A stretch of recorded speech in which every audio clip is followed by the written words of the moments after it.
आप सभी को हमारे 74वें स्वतंत्रता दिवस की हार्दिक शुभकामनाएं। मैं प्रेम प्रकाश गहलोत आपके अपने YouTube चैनल पर आपका हार्दिक स्वागत और अभिनंदन करता हूं।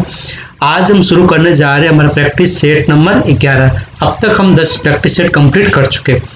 आज का हमारा पहला प्रश्न इस प्रकार है, कंप्यूटर डेटा की सबसे छोटी इकाई क्या होती है?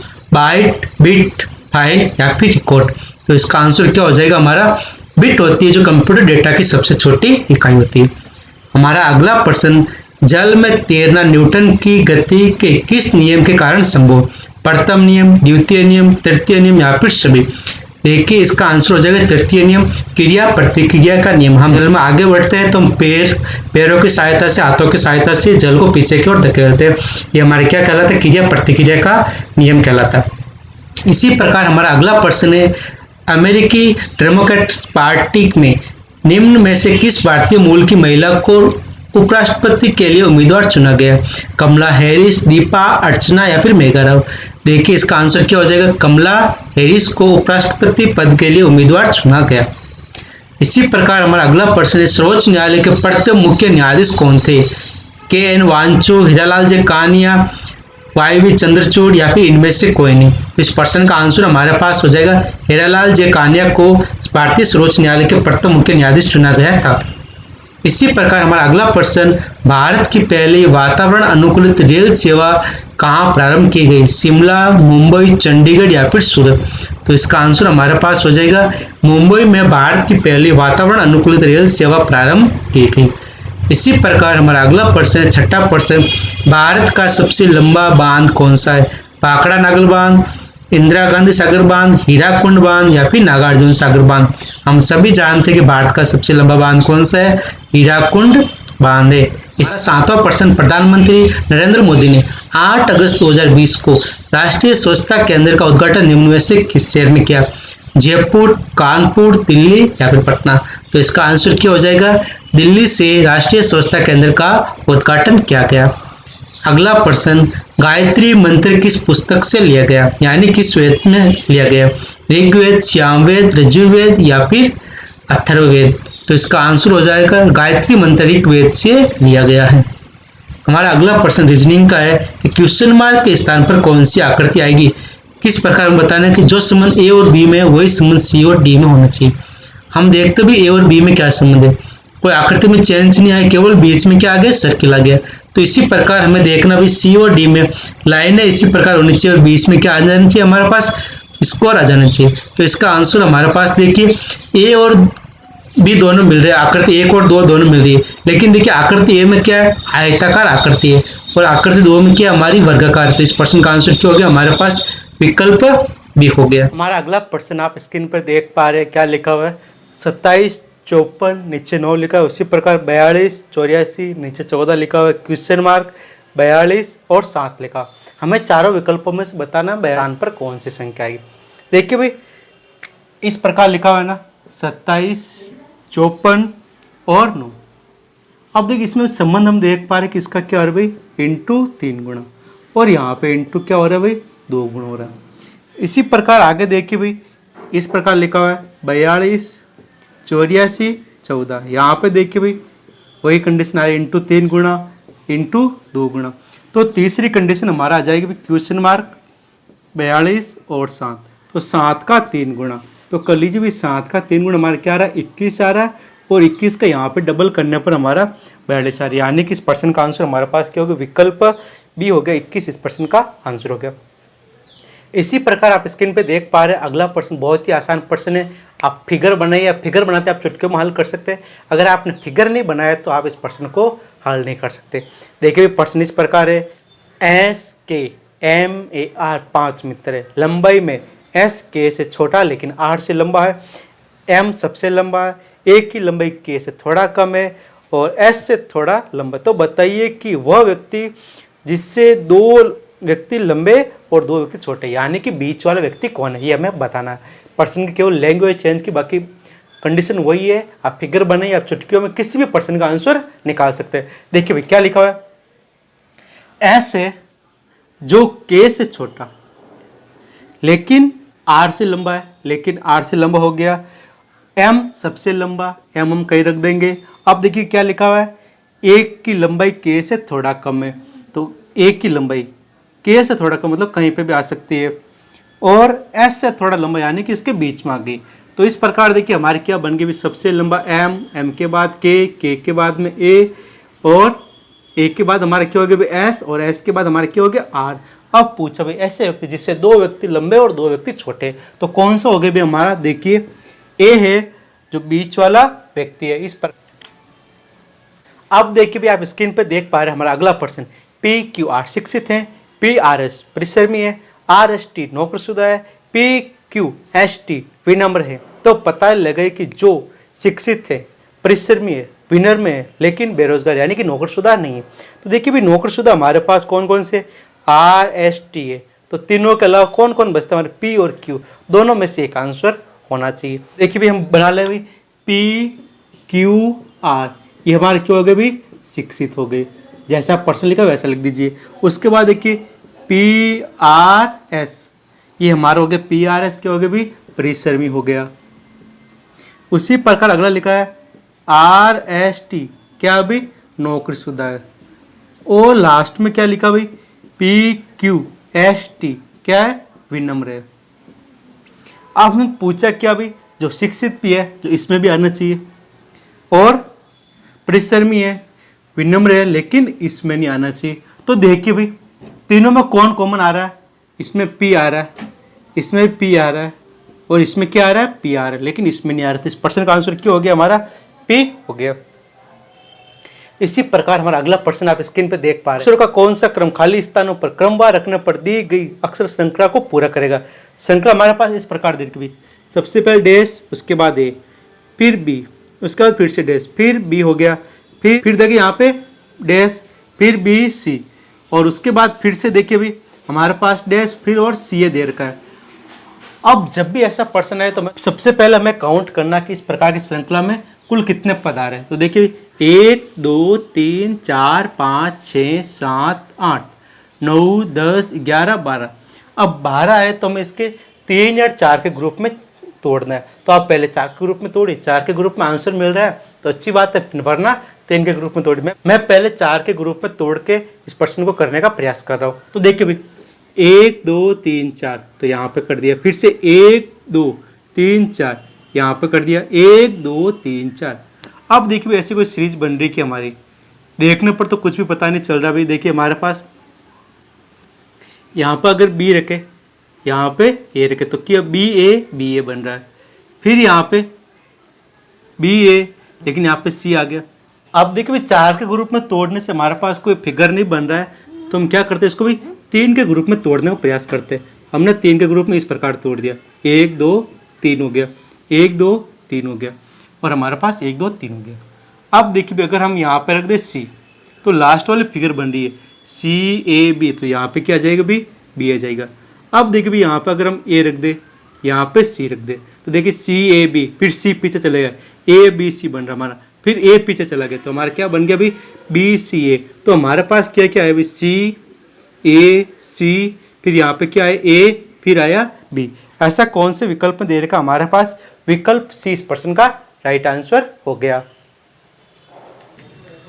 हमारा अगला प्रश्न आप स्क्रीन पर देख पा रहे हैं, एक कैदी ने उससे मिलने आए लड़के का जेलर से परिचय कराते हुए कहा कि मेरा कोई भाई बहन तो नहीं है, यह लड़का मेरे पिता के पुत्र का पुत्र है, तो लड़का उसका कौन है। देखिए भाई ये हमारा क्या भी कैदी है, कैदी कह रहा है भाई एक लड़का आया जो उसका भाई बहन तो नहीं है, वो क्या भाई उसके पिता, इसके पिता हो गया, पिता का पुत्र मतलब खुद हो, क्योंकि इसका भाई तो कोई है ही नहीं, और खुद का पुत्र, पिता के पुत्र मतलब खुद का पुत्र हो गया। तो देखिए भाई इस प्रश्न का आंसर क्या हो गया भाई, बी विकल्प हो गया। आसान प्रश्न था। अब देखिए आप स्क्रीन पर देख पा रहे हैं हमारा अगला प्रश्न, किसी सांकेतिक भाषा में 1 5 7 8 9 को ई जी के पी टी लिखा जाता है और 2 4 3 6 को एल यू आर लिखा जाता है, उसे सांकेतिक भाषा में 2 4 5 3 9 को क्या लिखा जाएगा। आप वीडियो को पॉज कीजिए, बहुत ही आसान प्रश्न है। देखिए क्या प्रश्न लिखा हमारा 1 5 7 8 9, इसको इसमें लिखा है ई जी के पी टी। उसी प्रकार अगला है 2 4 3 6 को लिखा है ALUR, ये हमारा हो गया।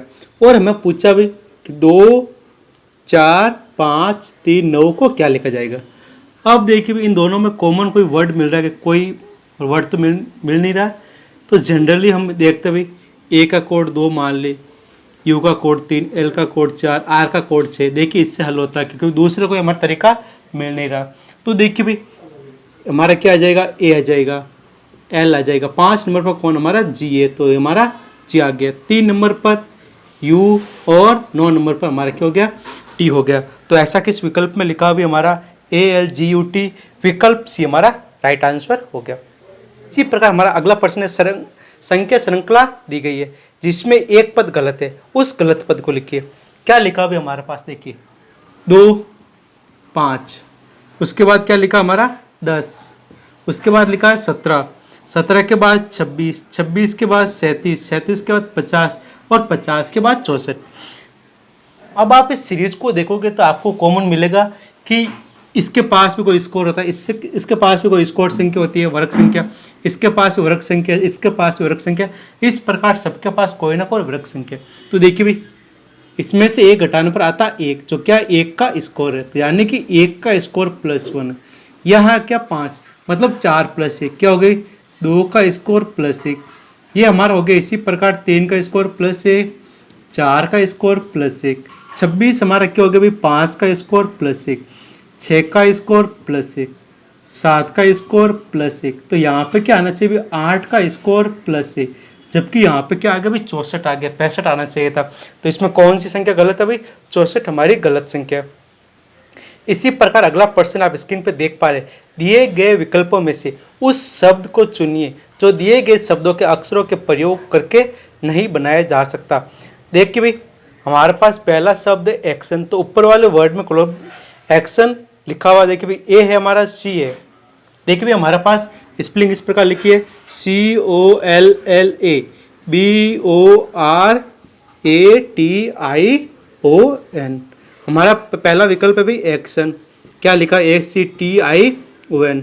देखिए भाई इसमें TION मिल रहा है तो हमारा TION आ गया। AC मिल रहा है कि भाई A भी हमारा C भी है, यानी पहला विकल्प तो मिल रहा है। दूसरा विकल्प है BILL, तो BILL, तो भाई देखिए LL यहाँ पे रहा, B यहाँ पे रहा और I यहाँ पे रहा, तो यानी बिल भी मिल रहा है। हमारे पास तीसरा विकल्प है BORN, तो देखिए इसमें BORN है क्या, BORN। उसके बाद देखिए हमारा पास है चौथा विकल्प। चौथा विकल्प में देखिए R 2 बार आ रखा है, जबकि इसमें क्या R 1 बार ही आया होगा। तो हमारे पास क्या होगा, चौथा विकल्प इस मतलब स्पेलिंग से नहीं बनाया जा सकता। अब देखिए भी हमारा अगला प्रश्न है, यदि टिम्बर को कूट भाषा में BERMIT लिखा जाता है तो इसी कूट भाषा में बांटर को किस प्रकार लिखा जाएगा। देखिए भाई लिखा हुआ क्या है, TIMBER। टिम्बर को इसमें लिखा भाई BERMIT लिखा। अब भाई देखने पर पता चल रहा भाई BER यहाँ पर है, BER वापस यहाँ पर लिख दिया, TIMMIT लिखा, इसको इस प्रकार उल्टा लिख दिया। तो देखिए भाई हम अगले भी करते BANTER। तो पहला तो भाई इसमें सीधा लिखा तो यहाँ पे लिख दिया TER। उसके बाद देखिए भाई MIT लिखा तो यहाँ पे NAB लिखते, NAB। किस विकल्प में ऐसा दे रखा भाई हमारे पास, देखिए TER NAB विकल्प 2 में ऐसा दे रखा। अगला प्रश्न हमारा रक्त संबंध पर आधारित पीठ से, आप स्क्रीन पर देख पा रहे हैं। वीडियो को पॉज कीजिए और इसका आंसर निकालिए। क्या लिखा भाई, P और Q भाई है, R और S भाई ने, P का पुत्र S का भाई है, तो Q का R से क्या संबंध। देखिए भाई P ये हमारा हो गया, उसका भाई कौन है भाई, Q है। दूसरा हमारे पास संबंध भाई R और S क्या है भाई ने। अब देखिए भाई क्या P का पुत्र, यहाँ पे क्या हो जाएगा भाई P का पुत्र, जो किसका भाई है, S का भाई है, तो क्या हो गया भाई R यहाँ पे आ जाएगा, S आ जाएगा और यहाँ पे क्या आ जाएगा भाई R आ जाएगी। ये हमारा बन गया। Q का R से क्या संबंध भाई, Q का R से क्या संबंध है, यानी Q R के क्या लगेगा भाई, Q क्या लगेगा भाई पिताजी, पिताजी का भाई हमारे क्या होगा भाई चाचा हो गया। विकल्प इस प्रश्न का राइट आंसर हो गया। अब आप देख पा रहे हैं स्क्रीन पर हमारा अगला प्रश्न, निम्नलिखित में प्रतीकों के किस सेट को स्टार के स्थान पर प्रयुक्त किया जा सकता है। हमारे पास ऐसा जब भी प्रश्न है तो मैं सबसे पहले संख्या को नोट डाउन कर लेना। संख्या हमारे पास क्या लिखी हुई, 25 स्टार, उसके बाद 2 स्टार 6 बराबर 4 स्टार 11 स्टार 0। हमें बताना कि स्टार के स्थान पर कौन से चिन्ह आएंगे, तो भी मैं यहाँ पे स्टार मिटा दूँ। हमें चारों विकल्पों को इसमें रख के चेक करना होता है, तभी हम इस प्रकार के प्रश्नों को हम हल कर सकते हैं। अब देखिए इसमें पहला विकल्प क्या, भी गुणा माइनस गुणा प्लस, तो इसको गुणा कीजिए। हमारे पास क्या आ रहा है, 50 माइनस 6 बराबर 4 इंटू 11 प्लस 0, कोई मतलब नहीं। 50 में से 6 गया, हमारे क्या बच गया 44, इधर भी क्या आ रहा है 44। तो यानी इस प्रश्न का आंसर हमारे पास क्या हो गया, भी विकल्प ए राइट आंसर हो गया। अब आप देख पा रहे हैं स्क्रीन पर हमारा अगला प्रश्न त्रिकोणमिति का है। बहुत अच्छा प्रश्न लिखा हुआ है। क्या लिखा, यदि sine theta plus cos theta बट्टा sine theta minus cos theta बराबर 5/4 हो तो tan square plus 1 tan square minus 1 का मान क्या होगा। हमें चारों विकल्पों में से बताना है। देखिए बहुत आसान प्रश्न है, आपको बस नॉर्मल थोड़ा बेसिक आना चाहिए। अगर बेसिक आए तो आप किसी भी प्रश्न को आसानी से कर सकते हैं, कोई भी प्रश्न हार्ड नहीं होता। देखिए हमारे पास क्या लिखा हुआ है कि sign theta plus cos theta बट्टा क्या लिखा हुआ है sign theta minus cos theta बराबर हमारे पास लिखा हुआ है 5/4। देखिए जब भी इस प्रकार के रूप में आए प्रश्न योगांतर प्रमेय लगाना। योगांतर प्रमेय होता क्या है, जैसा आ जाए a/b बराबर आ जाए c/d, तो हम इसको ऐसा लिख सकते हैं योगांतर प्रमेय से a plus B a minus B, इसी प्रकार c प्लस डी और c माइनस डी। इस प्रकार लिख के हम इन प्रश्नों को हल कर सकते हैं। देखिए भी यहाँ पे करेंगे तो आ जाएगा साइन थीटा बट्टा कोस थीटा। आप इसमें ना पूरा मान रख के हल कीजिए। इसका क्या जाए साइन थीटा बट्टा कोस थीटा, 2 से 2 कट जाएगा। यहाँ पे क्या आ जाएगा कि 5 + 4, इधर आ जाएगा 5 - 4। तो देखिए 5 + 4 हमारा कितना हो गया 9 और 5 - 4 हमारा क्या हो गया 1। और हमने त्रिकोणमिति में सीख रखा है कि साइन थीटा बट्टा कोस थीटा का मान हमारे पास क्या होता है भाई टेन थीटा होता है। टेन थीटा का मान हमारे पास क्या आ गया भाई 9 आ गया।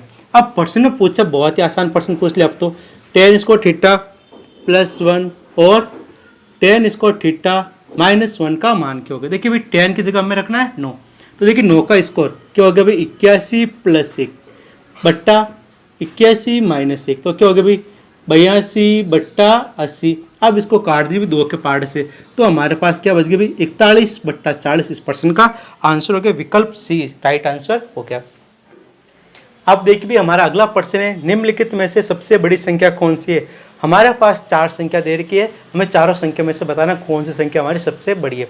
तो देखिए भी इस प्रकार के प्रश्नों को मैं करना कैसे। हमारे पास संख्या लिखी हुई 4, इधर क्या लिखा हुआ है 3 लिखा हुआ है। यहाँ पे वापस कर दीजिए, यहाँ पे लिखा हुआ है 5 और यहाँ पे अंडररूट में 12 ऊपर लिखा 10 और हमारी चौथी संख्या हमारी क्या होगी भाई 1 हो गया। हमें सब बताना सबसे बड़ी संख्या कौन सी है। देखिए भी हम इसको इस प्रकार लिख सकते हैं 3 की घात 1/4। इसको हम लिख सकते हैं 4 की घात 1/5 और इसको हम लिख सकते हैं 10 की घात 1/10 और 1 को हम लिख सकते हैं 1 की घात 1।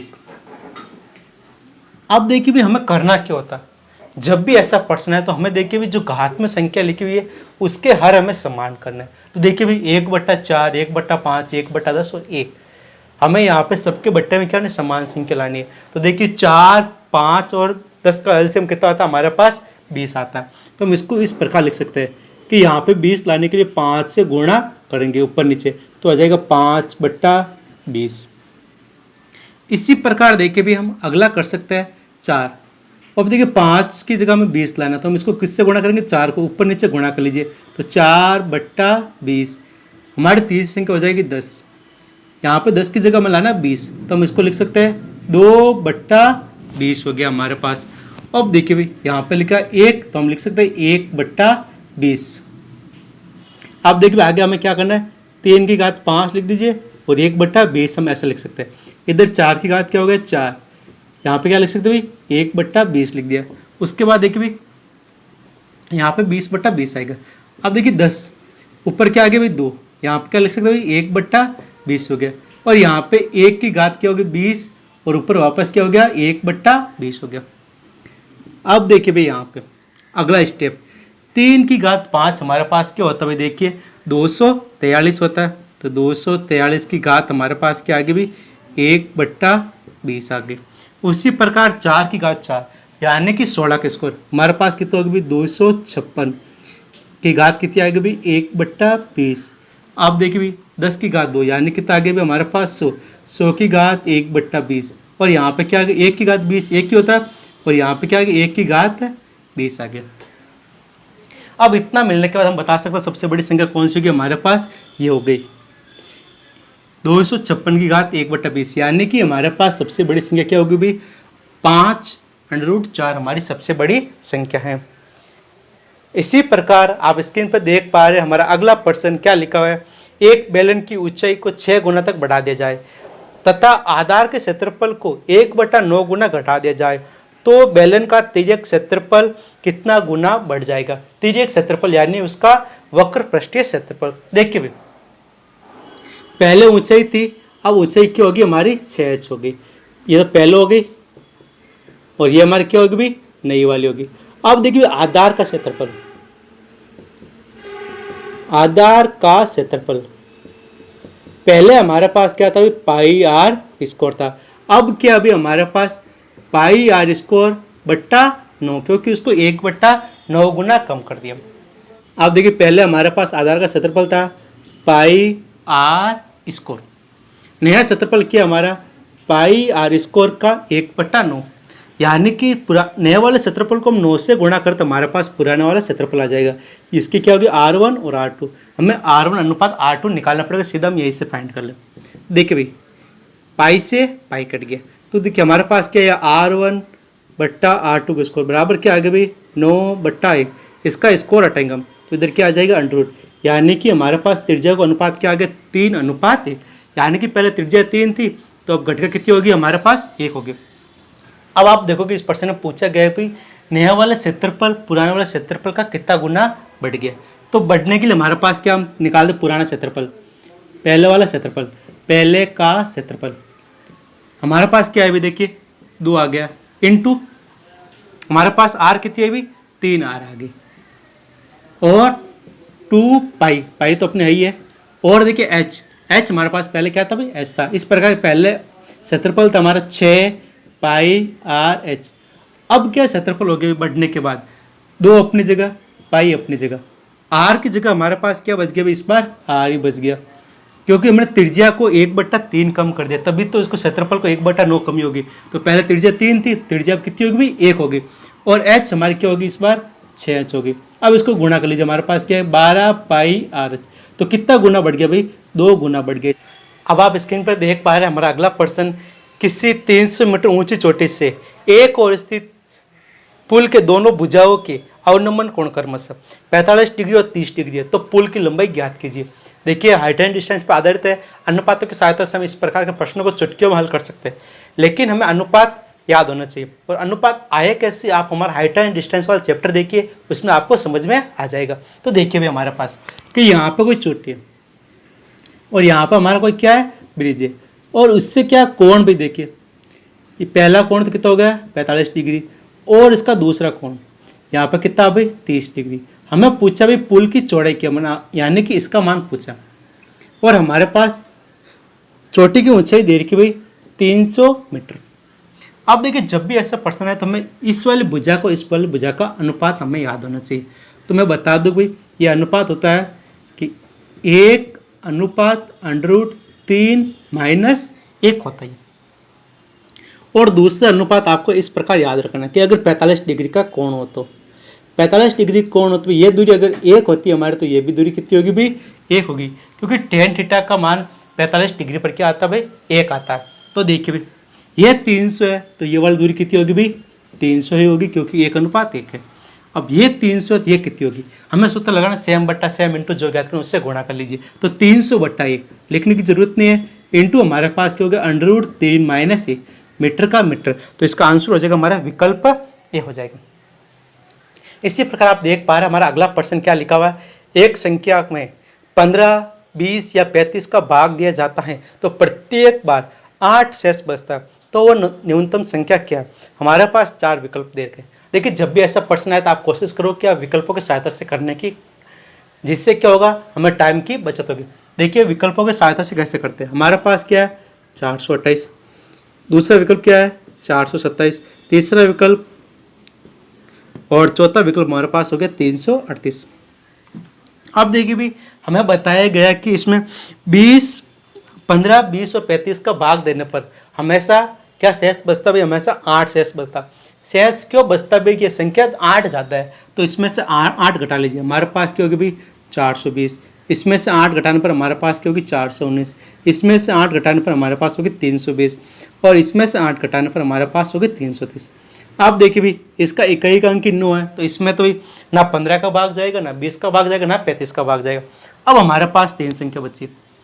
आप देखिए भी हमें 35 ले रहा हूँ मैं, 35 इसलिए ले रहा हूँ कि 35 के हम अभाज्य टुकड़े कर सकते हैं। क्या होता है भाई 7 × 5, 35 के अभाज्य गुणनखंड कर रहे हैं हम 7 × 5 हो रहा है।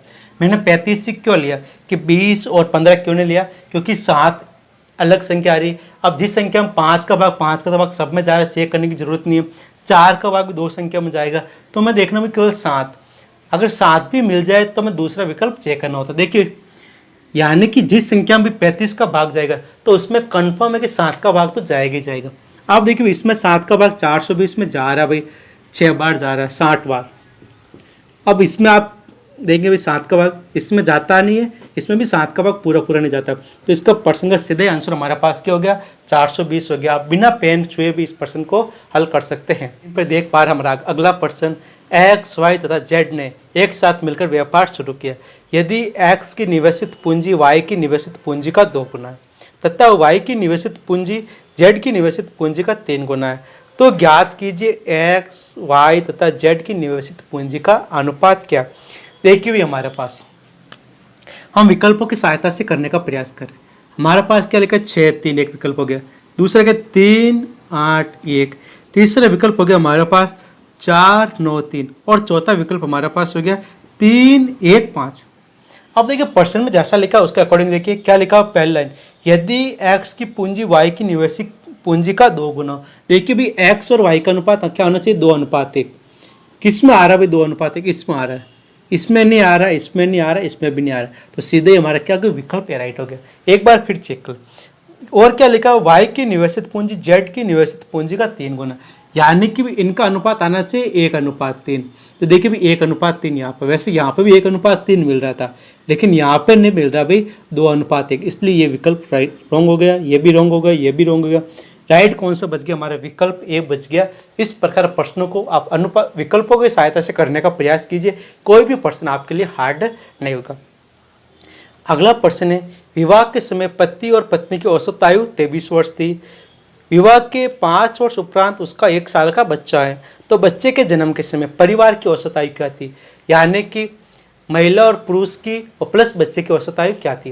देखिए भी 23 वर्ष थी, आई बास में औसत वर्ष, उसके बाद देखिए भी 5 वर्ष बाद, 5 वर्ष बाद बच्चा भी 1 साल का है, बच्चा क्या है 1 साल का।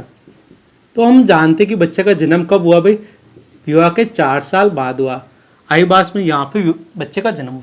अब देखिए औसत भी है ना हमेशा आयु के साथ साथ बढ़ता है। देखिए पहले औसत कितना था भाई 23 था, 4 साल बाद औसत बढ़कर हमारा कितना हो गया भाई 27 हो गया। अब देखिए पुत्र की आयु तो इस टाइम क्या आती है 0 ही मानी जाएगी क्योंकि पुत्र का जस्ट जन्म हुआ ही है। तो देखिए तीनों का औसत निकालने में तो क्या करेंगे भाई, पहले तो योग ज्ञात कर ले। तो 2 की आयु 27 थी, 2 की आयु का औसत हमारे पास क्या 27 है, तो उनका योग कितना हो गया भाई, योग हमारे पास हो गया क्या 54 होगा। अब देखिए भी हमें ज्ञात करना पूरे परिवार की औसत आयु, यानी कि पति पत्नी प्लस बच्चा। यह तो होगी पति पत्नी की आयु का योग, बच्चे की आयु क्या होगी 0, तो क्या होगा राशियों का योग बटा राशियों की संख्या, तो 3 का भाग दीजिए। 54 में 3 का भाग कितनी बार जाएगा भाई 18 बार। तो यानी कि परिवार की औसत आयु बच्चे के जन्म के समय क्या थी हमारी 18 वर्ष। अब आप देख पा रहे हैं स्क्रीन पर हमारा अगला प्रश्न क्या लिखा हुआ है कि 63,522 में से कौन सी संख्या घटाई जाए कि परिणामी संख्या पूर्णवर्ग संख्या हो। क्या संख्या देखिए हमारे पास 63,522, इसमें से हमें संख्या घटानी है 18 या 20 या फिर 24 या फिर 30, चारों संख्या में से कौन सी संख्या घटाने पर प्राप्त संख्या पूर्णवर्ग संख्या बन जाएगी। देखिए एक तो तरीका होता है हमारे पास कि हमारे पास सारे वर्ग याद हो, तो उसकी सहायता से हम आसानी से कर सकते हैं। हम सारे वर्ग याद के लिए ऐसा पॉसिबल होता नहीं है, तो हमें ऑप्शनों की सहायता से, विकल्पों की सहायता से करने की कोशिश करते हैं। देखिए मैं कर रहा हूँ एक बार, कारण मैं आपको बाद में बताऊंगा कि 18 में से 22 गए, हमारे पास क्या बच गए भी 0,4। एक बार मैं घटा रहा हूँ, 22 में से 20 घटा रहा हूँ, 22 में से 20 गए, हमारे पास क्या बच गया भी 0,2 बच गया। 22 में से 24 घटा नहीं सकते, तो हम 122 में से 24 घटा रहे, तो हमारे पास क्या बच गया भी 98। और 122 में से हम घटा रहे 30, तो हमारे पास क्या बच गया भी 92 बच गया। अब देखिए इसकी सहायता से हम आंसर कैसे निकालेंगे वो देखिए। इससे पहले हमें 1 से लेकर 25 तक वर्ग याद होने चाहिए, और सबके कम से कम इकाई और दहाई का अंक तो हमें याद होने चाहिए। हम केवल इकाई और दहाई के अंकों की सहायता से इस प्रकार के प्रश्नों को करने का प्रयास कर रहे हैं। देखिए भाई, 1 का वर्ग 0, 2 का वर्ग 0,4, 3 का वर्ग 0,9, 4 का वर्ग 16, 5 का वर्ग 25, 6 का 36, 7 का 49, 8 का 64, 9 का 81, 10 का हमारे पास वर्ग होता है 100। लेकिन हम केवल अंतिम दो संख्या ले रहे हैं, इकाई और दहाई की। डबल 0। अब देखिए हमारे पास 11 का स्कोर 121 का 21 ले रहे हैं, 12 का स्कोर 144 का 44, 13 का स्कोर होता है 169, तो हम केवल यहाँ पे 69 ले रहे हैं, 14 का स्कोर होता है 196, तो हमारे पास क्या है 96, 15 का स्कोर 225, हम 25 लिख रहे हैं, 25 हम पहले लिख दिया। उसके बाद 16 का स्कोर हमारे पास 256, हम केवल 56 ले रहे हैं। 17 का स्कोर हमारे पास 389, तो हम 89 ले लिया, 289 होता सॉरी। 18 का स्कोर हमारे पास 324 का हम केवल 24 ले रहे हैं। 19 का स्कोर हमारे पास 361, उसका केवल 61 ले रहे हैं। 20 का स्कोर 00 हो रहा है, लास्ट में 400, उसको नहीं ले रहे। 21 का वर्ग 441 ले लिया, 22 का वर्ग 484, फिर 23 के वर्ग 29, और यहाँ पे क्या आ जाएगा 76 आ जाएगा। अब देखिए मैंने ये संख्या क्यों लिखी, अगर आपको 1 से लेकर 100 तक वर्ग याद, या फिर आपके पास कहीं लिखे हुए 1 से लेकर 100 तक वर्ग, तो उसमें आप देखना किसी भी संख्या के इकाई और दहाई का अंक इन संख्याओं के अलावा एक भी नहीं होगा। पूर्ण वर्ग का हमेशा इकाई और दहाई का अंक इन अंकों में से ही होगा, इसके अलावा कोई भी अंक हमारा नहीं होगा। अब देखिए भी हमारे पास 4 ऑप्शन हमारे पास पड़े, चारों ऑप्शन में से देखिए कौन सी संख्या मिल रही है हमारी, 0,4 मिल रही है, हो सकता है 0,2 कहीं पे नहीं मिल रही है, 98 कहीं पे नहीं मिल रही है, और 92 भी कहीं पे नहीं मिल रही है। तो इस प्रश्न का आंसर क्या होगा भी 0,4, यानी कि 18 घटाने पर हमारी संख्या क्या हो जाएगी, पूर्ण वर्ग संख्या बन जाएगी। अब आप देखोगे भी एक और तरीका होता है हमारे पास, इकाई और दहाई निकालने की जरूरत भी नहीं है, हम केवल इकाई के अंक से करने का प्रयास करें। तो देखिए भाई, 2 इकाई का अंक किसी भी वर्ग संख्या के अंतिम अंक 2 नहीं आता, कभी भी नहीं आता है, तो सीधे हम बिना पेन छुए इतना लिख के बिना भी हम कर सकते हैं कि भी देखिए 2 में से 8 गया, 12 में से 8 गया 4 तो किसी का इकाई का अंक हो सकता है। 2 में से 0 गया, 2 किसी का इकाई का अंक नहीं हो सकता। 2 में से 4 यानी 12 में से 4 गया, पीछे बच्चा 8 किसी भी वर्ग संख्या का इकाई का अंक नहीं हो सकता। उसी प्रकार 2 में से 0 गया, पीछे बचा 2 किसी भी वर्ग संख्या का इकाई का अंक नहीं हो सकता। इस प्रकार हम बिना पेन छुए भी इसको कर सकते हैं। अब देखिए भाई इकाई का अंक क्या क्या होता है, एक होता है, आप देखिए 3 कहीं पे भी नहीं है, उसके बाद 4 किसी का इकाई का अंक हो सकता है, 5 हो सकता है, 6 हो सकता है, 9 हो सकता है, और 0 हो सकता है। इसके अलावा कोई भी अंक किसी भी संख्या का इकाई का अंक नहीं होगा। कौन कौन सी नहीं आता है, 2, 3, 7, 8। अगर किसी का इकाई का अंक 2, 3, 7, 8 है तो वो संख्या कभी भी पूर्ण वर्ग संख्या नहीं हो सकती। इसी प्रकार आप स्क्रीन पर देख पा रहे हैं हमारा अगला प्रश्न, 2 अंकों की एक संख्या के अंकों का योग 10 है, यदि उसके अंकों के स्थान परस्पर बदल दिए जाए तो बनी संख्या वास्तविक संख्या से 18 कम होती है, तो वास्तविक संख्या ज्ञात कीजिए। देखिए इसको करने का हमारे पास 2 तरीके हैं। एक तो तरीका प्रॉपर तरीका होता है जो 9th क्लास या 8th क्लास की बुक में, दूसरा तरीका होता है विकल्पों की सहायता से इस प्रकार के प्रश्नों को हम चुटकियों में हल कर सकते हैं। हम दोनों तरीकों की बात करेंगे। तो सबसे पहले मान लीजिए भी इकाई का अंक, इकाई अंक मान लिया हमने x, तो दाई अंक क्या मान लिया भी हमने y मान लिया। अब देखिए अगर हमारे पास इकाई का अंक हो, हमारे पास दाई का अंक हो, तो हमारे पास संख्या क्या बनती है भाई 10 इंटू दाई का अंक प्लस इकाई का अंक, ये हमारे पास वास्तविक संख्या थी। इसके अंकों को बदला तो हम क्या कैसे बदल सकते हैं, इकाई का अंक दाई का अंक हो गया, दाई का अंक इकाई का अंक हो गया, तो 10x प्लस y। देखिए प्रश्न क्या लिखा है, अंकों को बदलने पर बनी संख्या वास्तविक संख्या से 18 कम है, तो वास्तविक संख्या से 18 कम है। एक समीकरण हमारा पास ही हो गया, और दूसरा समीकरण प्रश्न में दे रखा भी x प्लस वाई बराबर 10, दोनों अंकों का योग हमारे पास क्या है 10। इस समीकरण को हल कीजिए, हमारे पास इस प्रश्न का आंसर मिल जाएगा। दूसरा तरीका होता है विकल्पों की सहायता से। विकल्प हमारे पास क्या भाई 81 है, 64 है, 46 है और 60 है। अब देखिए विकल्पों की सहायता से बहुत आसान हो गया। 81 तो विकल्प में चेक करने की जरूरत भी नहीं है क्योंकि अंकों का योग 10 नहीं हो रहा है। यहाँ पर भी इस विकल्प को चेक करने की जरूरत भी नहीं है क्योंकि अंकों का योग 10 नहीं हो रहा है। बच्चे 2 पहले इसको चेक करें, वैसे इसके अंक क्या हो रहे हैं चेंज हो रहे हैं, तो मेरा बड़ी संख्या मार्क हो जाएगी, आंसर हो जाएगी। एक बार चेक कर ले, कभी वास्तविक संख्या में से नई संख्या को घटाने पर अंतर कितना आना चाहिए? 18 आना चाहिए। तो इसको घटाने पर क्या आ रहा है? 18 आ रहा है। तो इस प्रश्न का आंसर क्या हो गया हमारा? 64 हो गया। इसी प्रकार आप स्क्रीन पे देख पा रहे हैं हमारा अगला प्रश्न।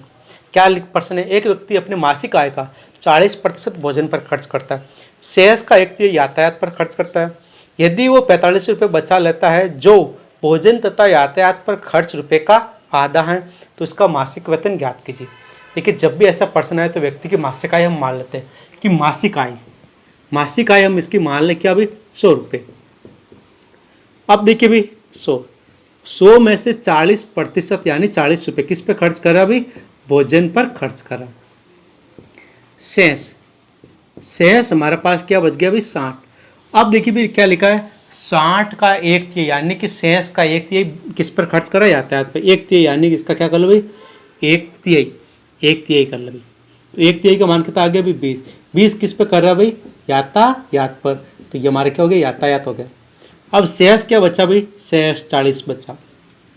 अब प्रश्न में लिखा भाई उसकी बचत कितनी है भाई? 45 रुपये। तो हमने एक सूत्र कई बार पढ़ा कि सैम बटा सैम इंटू जो कहते हैं उससे गुणा कर लीजिए। ये भी बचत है, ये भी बचत है, तो बचत को बचत से भाग दीजिए, इंटू जो कहते हैं उससे गुणा कर लीजिए। हमें पूछा कुल मासिक आय, हमने 100 माने तो हम 100 से गुणा कर लेते। अगर इसी प्रश्न में पूछता भाई कि भोजन पर खर्च, तो हम 40 से गुणा करते, यातायात पर खर्च तो हम यहाँ पे 20 से गुणा करते। तो भाई इसको गुणा कर लीजिए, 0 से 0 कट गया, 4 का भाग 100 में कितनी बार गया भाई? 25 बार। तो हमारे पास संख्या क्या बन गई? 45 इंटू 25 इंटू 10। 45 को 25 से गुणा कीजिए, 5 बार गया, 12 कैरी हो गया, 25 इंटू 4 100, 100 प्लस 12 कितना होगा भाई? 112। और एक जीरो का 1 0। इस प्रकार इसकी मासिक आय क्या आएगी भाई? 11,250। विकल्प है हमारा क्या हो गया? राइट आंसर हो गया।